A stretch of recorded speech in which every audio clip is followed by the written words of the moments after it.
السلام عليكم ورحمة الله وبركاته. الحمد لله وكفى والصلاة والسلام على عباده الذين اصطفى.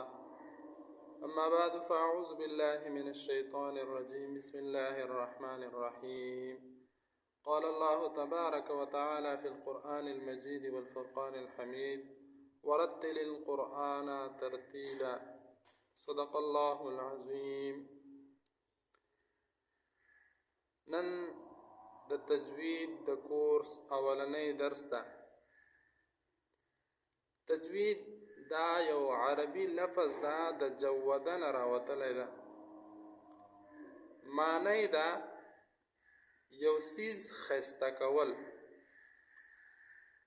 د تجوید لغوي معنی ده یو څیز عمده کول، جدا کول، ستره کول، ښایسته کول.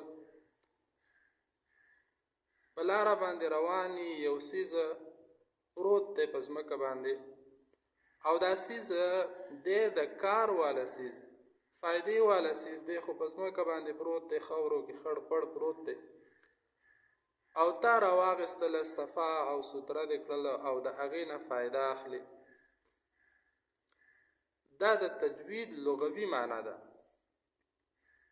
په اصطلاح د شریعت کې تجوید دې ته ویلی شي چې حروف د خپل صفات لازمه او عارضه سره ادا کول.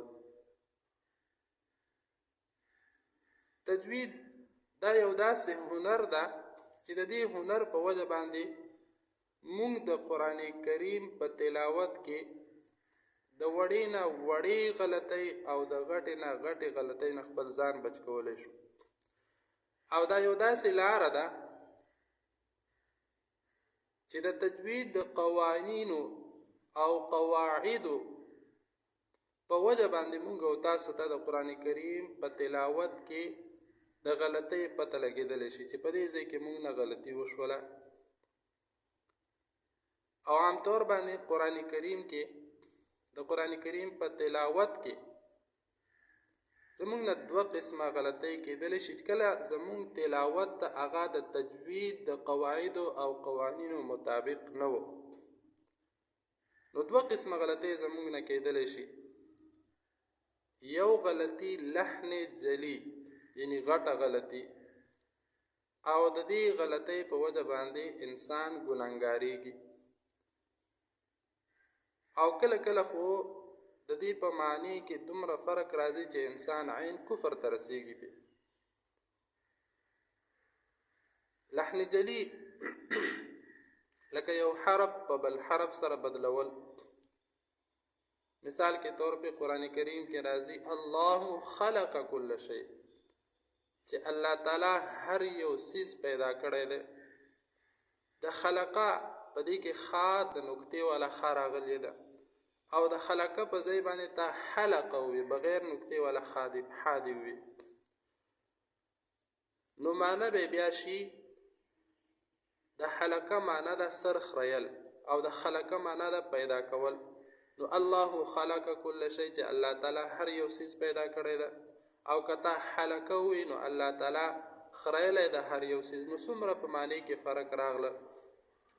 یا قل هو الله احد، د قاف غټ قاف په ځای د وړوکی کاف وي. د قل هو الله احد معنی ده چې ووایه پیغمبر علیه الصلاة والسلام چې الله یو دی. او که د غټ کاف په ځای باندې تا وړوکی کاف وي نو معنی به شي چې اخوره پیغمبر علیه الصلاة والسلام چې الله یو دی. نو څومره په معنی کې فرق راځي. دغه شان یو حرکت په بل حرکت سره بدلول، لکه زبر راغلی په زیر دی بدل کړه، یا زیر راغلی په پیش باندې دی بدل کړه، یا پیش راغلی هغه دی په زبر یا زیر باندې بدل کړه. نو په دې سره په معنی کې فرق راځي. دارنګه یو حرف زیاتول، لکه بسم الله الرحمن الرحیم، د دې په ځای باندې ته بسم الله الرحمن الرحیم د با سره د یا زیاته کړه. یا یو حرف کمول، لکه لم یولد، د هغې په ځای باندې ته لم یولد. نو دې ټولو ته لحن جلی ویلی شي، او په دې سره انسان ګناهګاریږي، او کله کله خو انسان په عین کفر ته رسیږي. لکه مثال کے طور پہ مونږ او تاسو روزانه 15 وخته مونځ کوو، په هغې کې سبحانک اللهم وبحمدک وتبارک اسمک وتعالی جدک ولا اله غیرک. دا مونږ وایو. د ولا اله غیرک معنی ده چې نشته دی بل معبود بل اله غیرک ستانه، یعنې ستانه علاوه بل معبود نشته. که چیرې چا ولا اله غیرک په ځای باندې د لامې لنډ وي ولا اله غیرک، نو بیا به معنی شي چې خامخا ستانه علاوه بل معبود هم شته. نو مونږ او تاسو د ثواب په نیت باندې کوو، د ثواب دپاره کوو چې آخرت زمونږ او تاسو ښایسته شي، خو هلته کې الفاظ مونږ کفریه الفاظ وي، نو الټا انسان به ګناهګار شي. دغې ته لحن جلی ویلی شي چې په معنا او مفهوم او مطلب کې فرق راځي، غټه غلطي ویلی شي، په دې باندې انسان ګناهګاریږي. او یو لحن خفي ده لکه ربنا، په دې کې را پور ویل پکار دي او د باریک وي. دا را خپلې قاعدې دي، هغه قاعدې به انشاءالله ووایو چې په کوم ځای کې را پور ویل پکار دي، په کوم ځای کې را باریک ویل پکار دي. نو دغې وجې نه تجوید دا یو ډېر اهم او ضروري علم ده چې په هر مسلمان باندې لازم ده چې دی د تجوید قواعد او قوانین زده کړي. د تجوید بنیاد د الف نه تر یا پورې حروفو باندې ده، چې الف نه تر یا پورې حروف کله تا د تجوید مطابق زده کړلو، په هغې د ځان پوه کړل، د هغې مخارج دې معلوم کړو چې د کوم ځای نه کوم یو حرف ادا کېږي، د همغه ځای نه ادا کړلی شو، نو ستا د قرآن کریم تلاوت هغه به بیا په صحیح طریقې سره وي.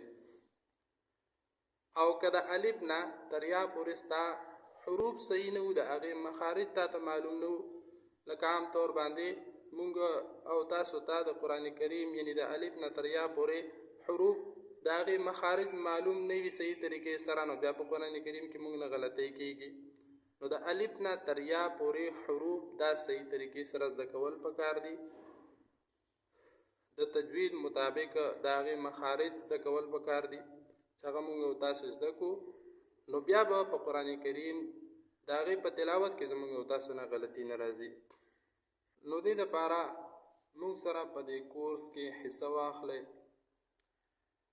او خپلو مسلمانانو ورونو سره شریک کړئ چې هغوی هم د دې کورس نه فایده واخلي او خپل آخرت ښایسته کړي. که څوک یعنې چا قرآن کریم نه دی ویلی یا یې ویلی دی خو د تجوید د قواعدو او قوانینو مطابق نه دی ویلی او هغه مونږ ته خپل سبق اورول غواړي، یا د چا په مونځ کې د مونځ په سبق کې غلطۍ دي خپل مونځ مونږ ته اورول غواړي، یا څه بله مسلې تپوس کول غواړي، نو هغوی مونږ سره په دې واټساپ نمبر باندې رابطه کولی شي او خپل سبق مونږ ته اورولی شي. انشاءالله د هغې به پوره تصحیح کولی شي. نو الله جل شانه دې مونږ او تاسو ته د قرآن کریم په صحیح طریقې سره زده کولو توفیق را نصیب کړي او نورو ته د ښودلو توفیق را نصیب کړي. واخر دعوانا ان الحمد لله رب العالمین.